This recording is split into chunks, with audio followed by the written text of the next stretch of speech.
It's November, December's coming, it's getting cold. I'm Kevin Dupont for Globe 10.0 here with Dan Shaughnessy. And Dan, when it gets cold around here, the Patriots get really hot. If you look at their numbers, November since 2000, they're 33-16 in November. That's 673. I know you're doing the math. And December, they're 43-7 for 860 win percentage. So we boil it all down, and it tells us what?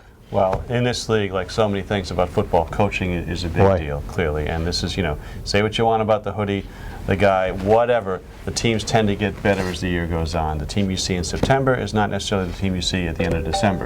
Right. One of the things that kind of flies in the face of this a little bit is the ground game. Traditionally, you need a ground game to play well in November, December, January. There have been years they haven't had that. They still play well then. Right. Basically, he looks at this as the team you start out with is not going to be the team you end up with, and you need to get better as it goes on. You adjust on the fly, you make changes, and you get better.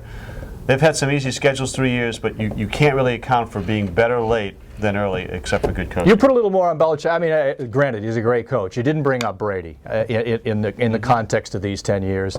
Talent is obviously key. You bring up the ground game. I got to say, I mean, as much as it's Belichick, it's Brady too here. Absolutely, and again, this has evolved, and you and I are old enough to remember the Red Auerbach, Bill Russell relationship. Yep. This is what you're looking at here now. Great analogy. You've got a guy, and people said, well, Red never won without Bill Russell. Well, Red would say, you're right. And for Belichick, it's the same deal. They use each other, they need each other. It's a wonderful partnership. They go along. So yes, when you say, sure, they're better late in the year because Brady's better, well, it all ties into the coach. Yeah, and health. They got to stay healthy.